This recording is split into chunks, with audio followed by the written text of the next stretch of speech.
Hola, yo soy Marco Antonio Velázquez. El monje del terror Presenta El tesoro putrefacto.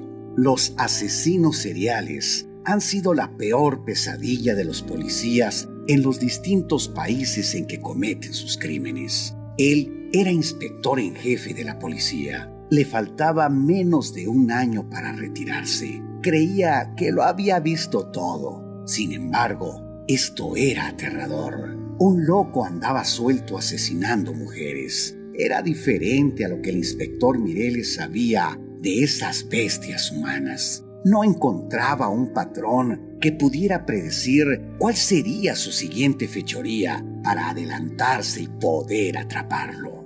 Entre estos chacales, no sabía que mataban solo prostitutas, o solo jovencitas, o solo ancianas. Pero parecía que asesinaba sin ton ni son. Lo único que las relacionaba era que eran mujeres. El inspector Mireles miró una vez más el mapa donde habían asesinado a esas mujeres. Se le ocurrió poner un clavo en cada lugar. Eran 4 las muertas, y cuando trazó diferentes líneas entre esos 4 puntos, 2 de esas líneas parecían formar una cruz invertida, un signo que muchos relacionan con el satanismo. Su corazón dio un vuelco cuando un presentimiento lo invadió.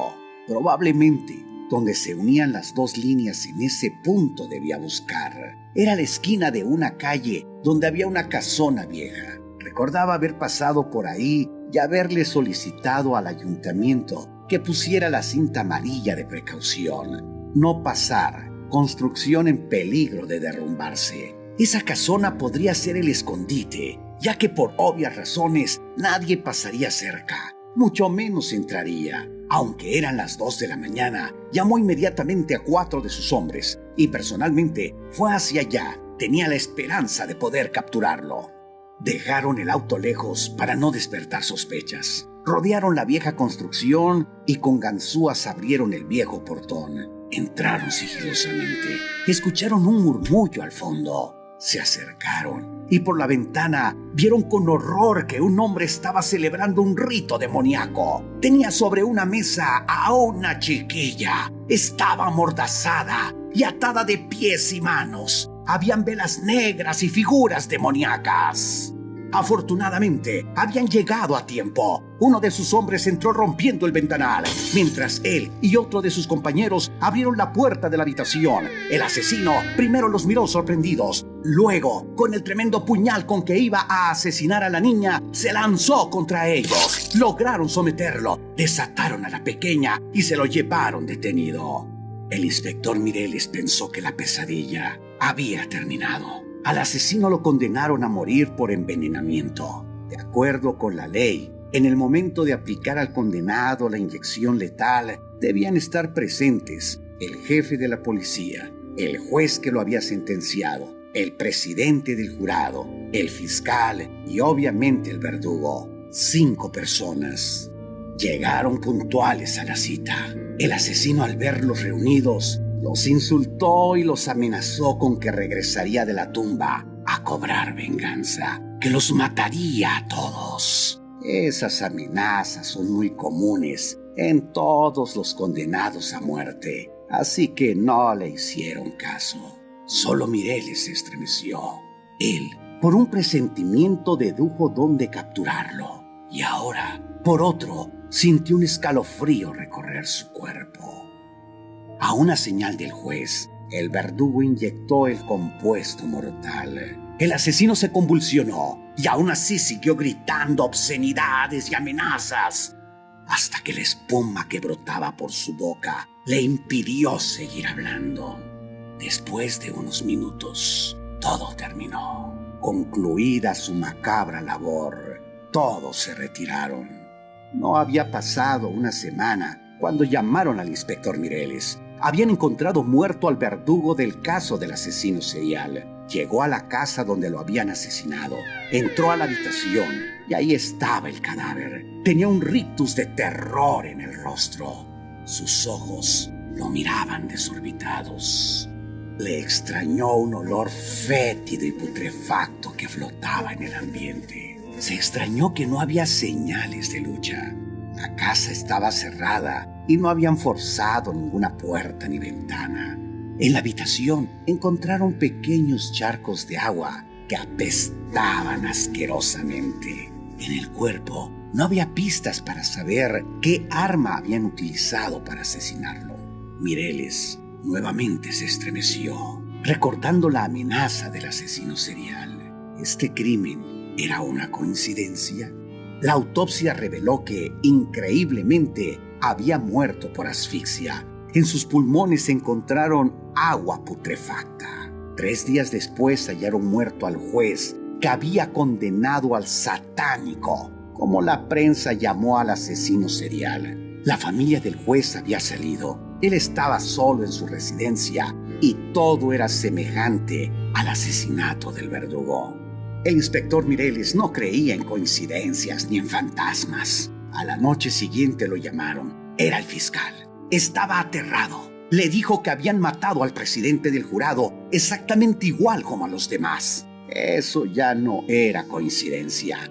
El fiscal comentó: éramos 5, ya mataron a 3. Solo quedamos tú y yo. ¿Quién será el siguiente? El inspector visitó al fiscal. Por más que trató de hallar una explicación lógica, no la encontraba. Se comprometió con el fiscal a no separarse de él hasta que todo pasara. Esa noche se quedó fuera de la recámara del fiscal a cuidarlo. Nadie podría entrar. Toda la casa estaba vigilada por dentro y por fuera. 20 policías la resguardaban. De pronto, un grito salió de la habitación donde estaba el fiscal. Mireles y 2 de sus hombres trataron de abrir la puerta, pero se encontraba cerrada por dentro. Dispararon a la cerradura y abrieron. No podían creer lo que veían. De la boca del fiscal, que tenía un rictus de horror, brotaba una especie de vapor.